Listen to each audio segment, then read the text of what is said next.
एक समय की बात है, एक शहर में एक मेहनती आदमी और ईमानदार और सदाचारी लड़का रहता था। और सदाचारी लड़का था, माता पिता, भाई बहन, मित्र रिश्तेदार सब उसे बहुत प्यार करते थे। सब उसे बहुत ज़्यादा प्यार करते थे। सबकी सहायता को तत्पर रहने के कारण पड़ोसी से लेकर सहकर्मी सभी लोग बहुत ज़्यादा उसको प्यार और सम्मान दिया करते थे। बहुत ज़्यादा उसकी चर्चा होया करती थी। सब कुछ अच्छा चल रहा था, सब कुछ अच्छा था, किंतु जीवन में वे जिस सफलता प्राप्ति का सपना देखा करता था,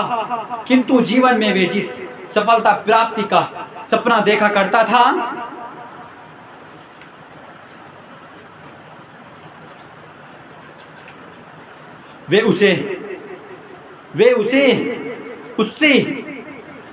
कोसों दूर था। उससे कोसों दूर था। वह दिन रात जी जान लगाकर मेहनत करता था, किंतु ये सफलता ही उसके हाथ लगती।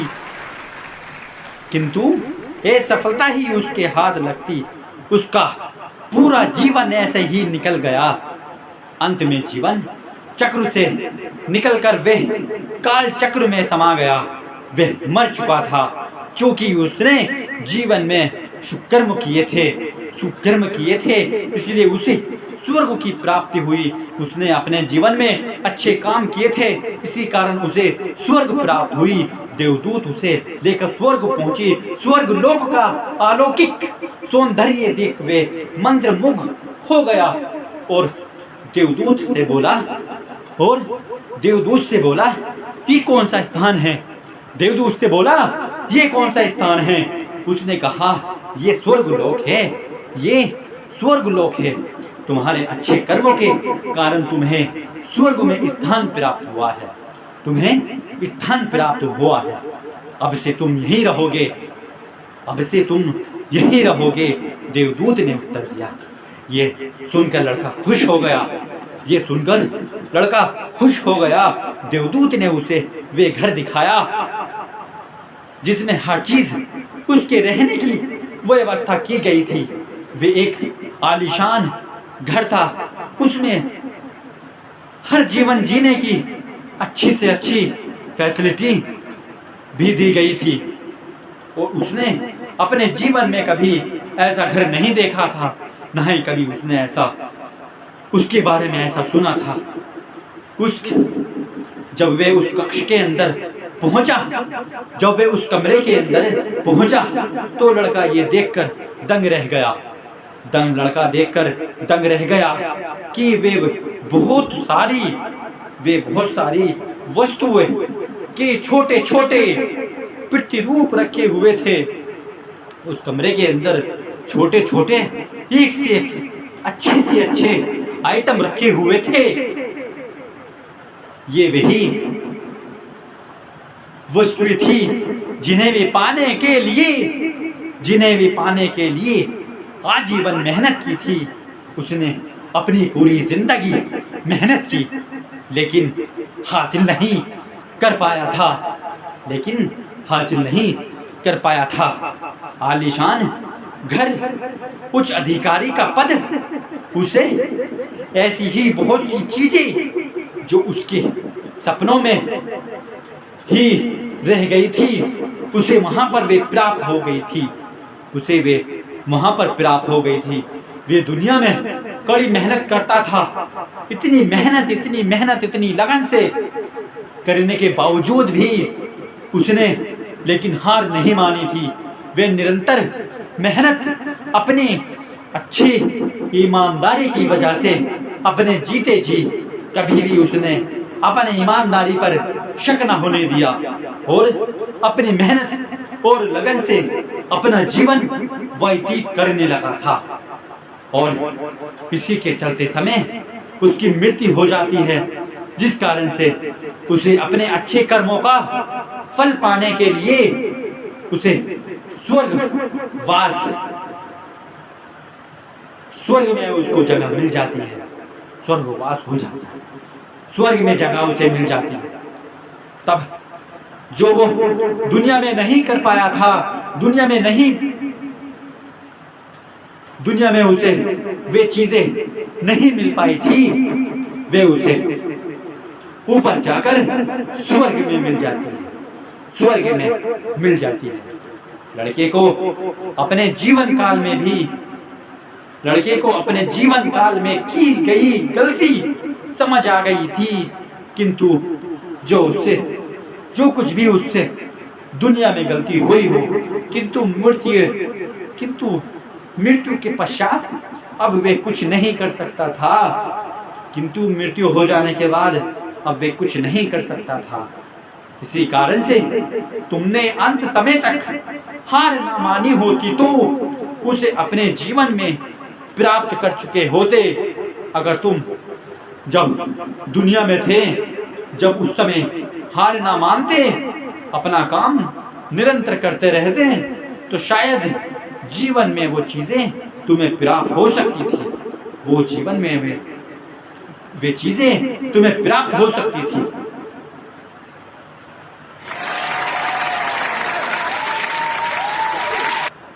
इसी कारण से किसी भी सपने को पूर्ण करने की दिशा में काम करने के पूर्व ये निश्चित कर ले कि चाहे वे कितनी भी मुश्किलें क्यों ना आए, चाहे कितनी बार भी असफलता का सामना क्यों ना करना पड़े, कितनी हमें मेहनत क्यों ना करनी पड़े, अपने सपनों को पूरा करने की दिशा में तब वे पूरा करने की दिशा में तब तक नहीं हटेंगे जब तक वो चीज हमें नहीं मिल जाती, जब तक डटे रहेंगे, जब तक डट कर सामना करेंगे, जब तक कि वो चीज हमें प्राप्त ना हो जाए।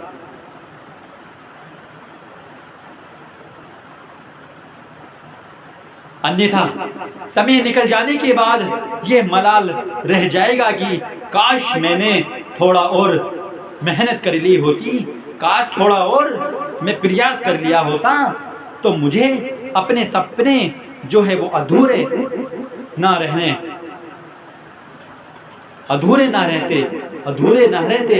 काश मैं इतना मेहनत कर लिया होता, काश मैं इतना मेहनत कर लिया होता, मैं थोड़ा और पढ़ लिया होता, मेरे अच्छे नंबर आ गए होते, मेरी अच्छी रैंक हो गई होती, मेरा 99% हो गया होता, 98% हो गया होता। बस इसी वजह से जब तक काम होने के बाद आप मलाल करेंगे तो क्या करेंगे, फिर कुछ नहीं होता, फिर कोई बात नहीं होगी। जितनी मेहनत करनी है सफलता से पहले करिए, सफलता प्राप्त हो, मेहनत जब होगी आपकी तो इंशाअल्लाह सफलता जो है वो आपके कदम चूमेगी, वे आपके कदम चूमेगी।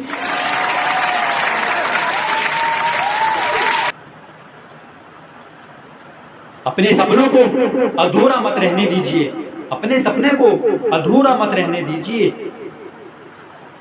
मेहनत से निश्चय करें और अंत तक प्रयास करते रहे, उन्हें हकीकत में तब्दील करके ही दम लीजिए, उन्हें हकीकत में तब्दील करते ही दम लीजिए, तभी आप अच्छे मकाम पर पहुंच पाएंगे। अन्यथा आप भी ऐसे ही मलाल कर पाएंगे जैसे कि मैंने इसी कहानी में तुम्हें बताया, आप भी ऐसे ही कर पाएंगे।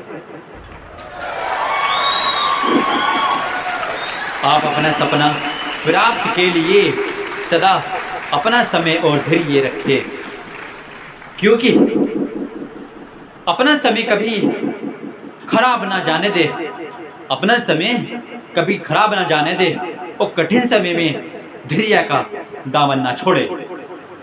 सफलता अवश्य प्राप्त होगी, सफलता अवश्य प्राप्त होगी। एक समय की बात है, एक साधु घाट किनारे अपना डेरा डाले हुए था, वहां वे धुनी ड्रामा कर रहा था,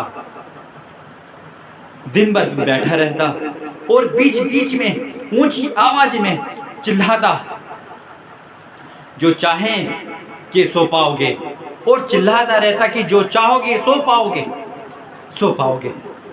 उस रास्ते से गुजरने वाले लोग उसी पागल समझते थे, उसी पागल समझते थे। वे उसकी बात सुनकर अनसुना कर देते थे, और जो सुनते थे उस पर वे हंसते थे। कुछ लोग उसकी बातें सुनकर हंसा करते थे, बहुत ज्यादा हंसा करते थे।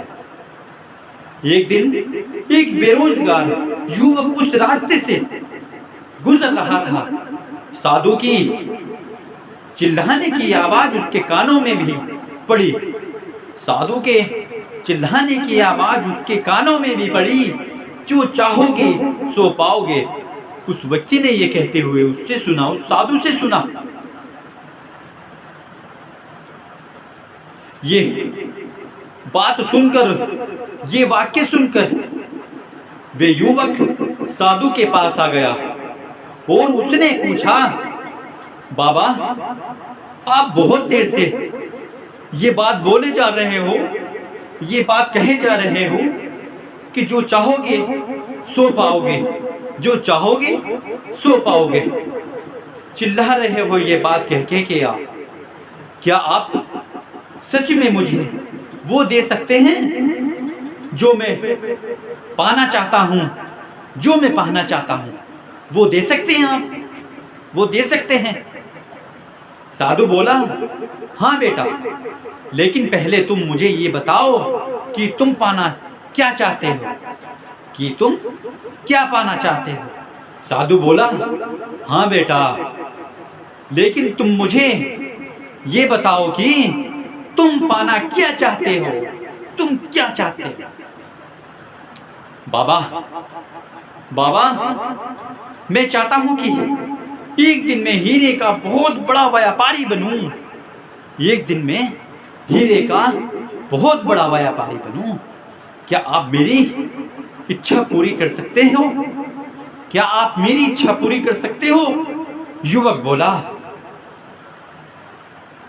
साधु बोले, बिल्कुल बेटा, बिल्कुल, अवश्य। मैं तुम्हें एक हीरा और एक मोती देता हूं, मैं तुम्हें एक हीरा और एक मोती देता हूं, उससे तुम जितने जितने चाहें हीरे मोती बना लेना, जितने भी चाहे इतने हीरे मोती बना लेना। साधु बोला, साधु बोला, साधु की बात सुनकर युवक की आंखों में आशा की ज्योति चमक उठी, ज्योति चमक उठी। फिर साधु ने उसे अपनी दोनों हथेलियां आगे बढ़ाने को कहा, आगे बढ़ाने को कहा। युवक ने अपनी हथेली साधु के सामने कर दी। साधु ने पहले उसकी एक हथेली पर अपना हाथ रखा, अपना हाथ रखा और बोला, बेटा, ये इस दुनिया का सबसे अनमोल हीरा है, सबसे अनमोल हीरा है।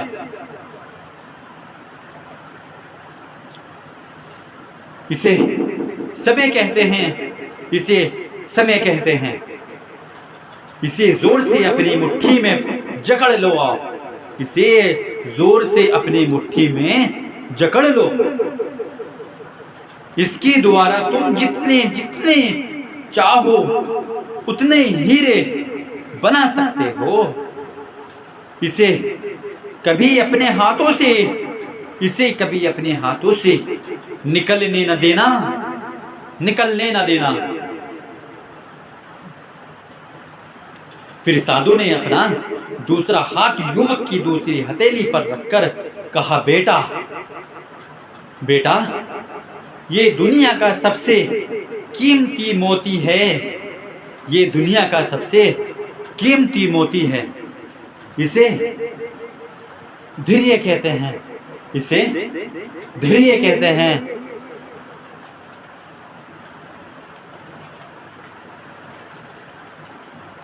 जब किसी कार्य में समय लगाने के बाद भी बंधित परिणाम प्राप्त न हो, जब किसी कार्य में समय लगाने के बाद भी बंधित परिणाम प्राप्त ना हो तो इस धैर्य नामक मोती को धारण कर लेना। यदि ये मोती तुम्हारे पास है, यदि ये मोती तुम्हारे पास है तो तुम दुनिया में जो चाहो वो हासिल कर सकोगे, जो चाहो वो हासिल कर सकोगे। युवक ने ध्यान से साधु की बात सुनी, युवक ने ध्यान से साधु की बात सुनी और उन्हें धन्यवाद कर वहां से चल पड़ा, और उन्हें वहां से धन्यवाद कहकर वहां से चल पड़ा। उसे सफलता प्राप्त के 2 गुरु मंत्र मिल गए थे। उसे वहां से सफलता प्राप्त के 2 गुरु मंत्र मिल गए थे। उसने निश्चय किया कि वे कभी अपने समय को नष्ट नहीं करेगा, अपने समय को कभी भी बर्बाद नहीं होने देगा और सदा धैर्य से काम कर लेगा। कुछ समय बाद उसने ये देखा एक बड़े व्यापारी के यहाँ काम करना प्रारंभ कर दिया। कुछ वर्षों तक वे दिल लगाकर काम करने लगा। हर गुण सीखता था और एक दिन अपनी मेहनत और लगन से अपना सपना साकार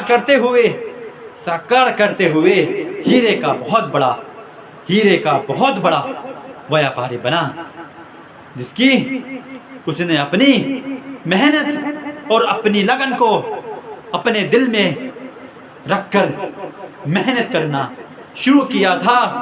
इसी वजह से वो सबसे बड़ा हीरे का व्यापारी निकला। हीरे